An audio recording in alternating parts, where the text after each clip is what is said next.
እርግጠኛና ኤቢ ተኝታለች? አዎ እኔ ከተኛሁ እኮ እሷ አትቆይ።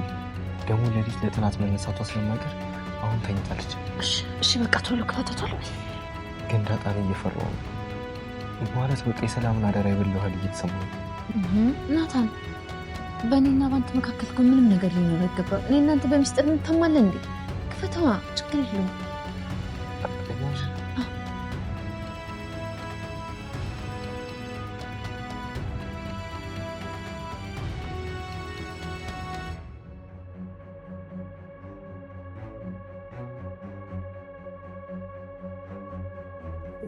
ይቅርታ።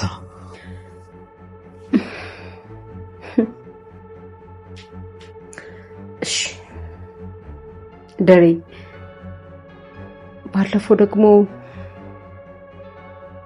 ተኝተህ ሰላም ማሪ ማሪ የቱ ጋ? አዎ ደሬ፣ ሰላም ማሪኝ፣ ማርቲ ማሪኝ እያልክ በተደጋጋሚ ይህን ቃል ትናገረው ነበር። ቆይ ምንድን ነው የተፈጠረው? ለምንድን ነው የማትነግረኝ?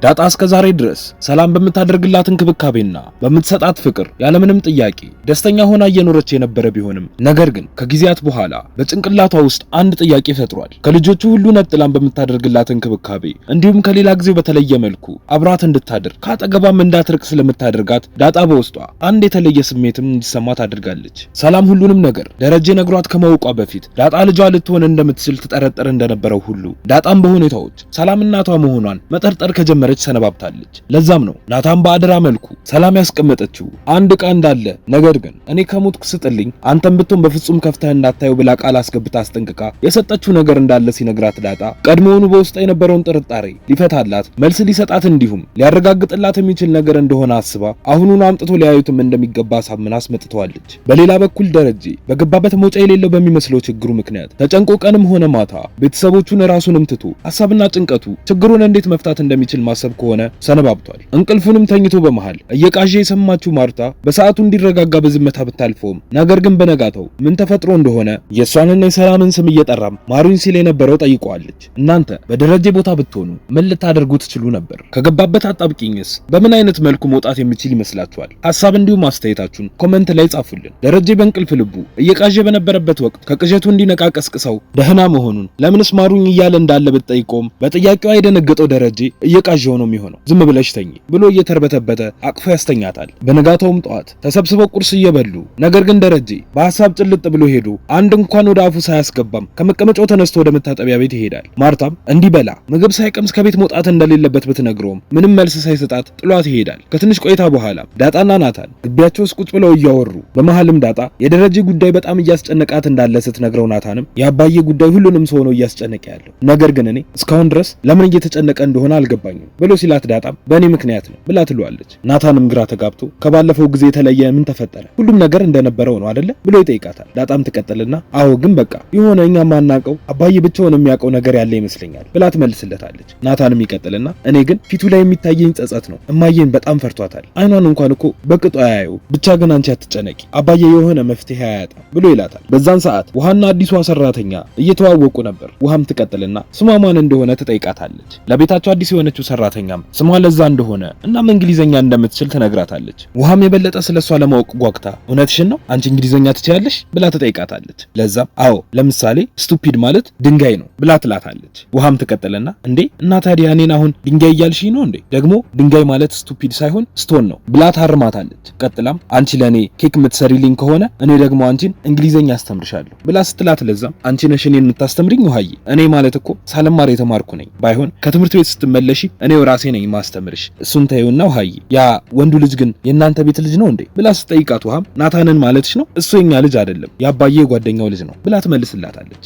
ለዛም ትቀጥልና እሺ ኤቢና ዳጣስ እህቶችሽ ናቸው እንዴ ብላ ስትጠይቃት ውሃም አዎ እነሱ እህቶቼ ናቸው ብላ ስትላት ለዛም አሪፍ ነው ናታን ግን በጣም ቆንጆ ነው ብላ ትላታለች። ውሃም ትቀጥልና ከኔና ከናታን ግን ማን ነው ቆንጆ ብላ ስትጠይቃት ለዛም አንቺም በጣም ቆንጆ ነሽ እሱም እንደዛው ብላ ስትላት ውሃም እሺ በቃ ብላ ጥላት ትሄዳለች። በዛን ሰዓት ናታንና ዳጣ እዛው ተቀምጠው በነበሩበት አቢጌል ትመጣና እሺ እዚህ አፍ ለአፍ እንደ ዶሮ ገጥማችሁልኛል አይደለ? ቆይ ግን ምንድነው ጥግ ለጥግ ያልከሰክሳችሁ? በእናንተ ቤት ሰው አያያችሁም አይደለ? ብላ ስትል ዳጣም እንደዛ እኮ አይደለም ኤቢዬ፣ ከናታን ጋር እኮ ዝም ብለን እየተጫወትን ነበር፣ ነይ አንቺም ከኛ ጋር ተጫወቺ ብላ ስትላት ኤቢም ምንድነው የምንጫወተው? ተነሽና አሁን ወደ ቤት ግቢ፣ ሰሚኛለሽ? ሁለተኛ እዚህ ከናታን ጋር ባገኝሽ ውርድ ከራሴ እሺ ብላ ስትላት ዳጣም ተነስታ ከቦታው ትሄዳለች። ውሃም ከቤት እየተንደረደረች መጣ ዳጣ የነበረችበት ቦታ ላይ ትቀመጥና ስማኝማ ናታን አዲሷ ልጅ ማለት ነው አንተን ቆንጆ ብለሃለች ብላ ስትል ኤቢም ትሰማና ማለት ብላ ስትጠይቃት ውሃም አንቺን አይደለም ያለችው ናታንን ነው፣ እኔን ደግሞ ከቤቱ በጣም ቆንጆ ብላኛለች ብላ ስትል ኤቢም ቆይ ግን ገና ከመምጣቷ እሱን ምን አሳያት? እዚህ ቤት የሚመጣው የኔ ጠላት ብቻ ነው እንዴ?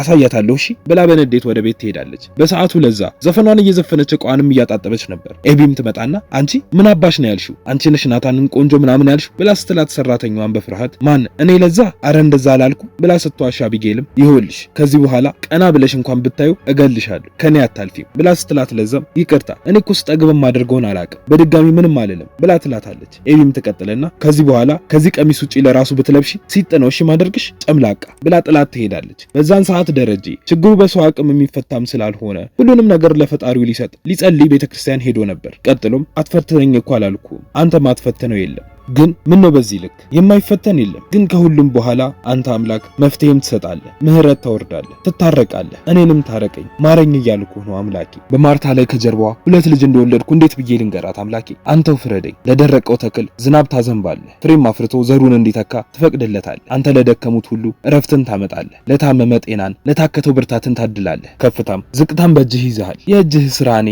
ያንተ ፍጡር ካንተ ተአምረን እጠብቃለሁ። ሰላም ከዚህ መሄዷ የድብብቆሹ ማብቂያ ለመድረሱ ምልክት ነው። ምን ላድርግ እባክህ አምላኬ አትርሳኝ ብሎ ጸልዮ አቢጌል ወደ ቀጠረችው ቦታ ይሄዳል። እንደተገናኙም እሷም ትቀጥልና ካንተ ጋር ወደ ውጪ ስወጣ በጣም ነው የምታኮረኝ፣ ሰው ሁሉ በጣም ይወድሃል፣ ጥሩ ሰው ነህ ይላሉ፣ እኔንም የደረጀ ልጅ ብለው ይጠሩኛል እና ደግሞ በጣም ጎበዝ ሰራተኛ ነህ ብላ ስትል ደረጀም እኔ እዚህን ያህል ካኮራዎች አንቺም እኔን በዚህ ልክ ልታኮሪኝ ይገባል ብሎ ሲላት እሷም አባዬ እኔ በጣም አኮራሃለሁ፣ በኮሌጅ ትምህርቴ ለራሱ እኮ በጣም ጎበዝ ሆኛለሁ፣ ሁሌም አንተ የምትለኝ አይነት ሴት ማለቴ ሁሌም ቢሆን ከእውነት ጎን የምትቆም ልጅ ሆኛለሁ፣ ህግም የተማርኩት ለዛ ነው። ግን አባዬ ደህና ነህ? ሰሞኑን ምንድነው ያስጨነቀ? ለምንድን ነው ምግብ ስማት በለው ብላ ስጠይቀው ደረጀም ደህና ነኝ ብሎ ሲመልስላት በመልሱ ደስተኛ ያልሆነችው ኤቢም አቷሸኝ አባዬ ቆይ ለኔ ለምንድን ነው ማትነግሪኝ ብላ ስትለው ደረጀም ብነግርሽም ከኔ ጎን አትቆሚም፣ ነውሬን ለማይሸፍን ሰው ደግሞ ሚስጥሬን አልናገርም፣ በቃ ምንም አዲስ ነገር የለም፣ በህይወት እስካለው ድረስ በኔ ኩሪ፣ አሁን እንሂድ ብሏት ተነስቶ ወደ ቤታቸው ይሄዳሉ። በዛን ሰዓት ዳጣና ናታን እንደተለመደው አንድ ጥግ ስር ቁጭ ብለው ወሬያቸውን እያወሩ ነበር። ናታንም ይቀጥልና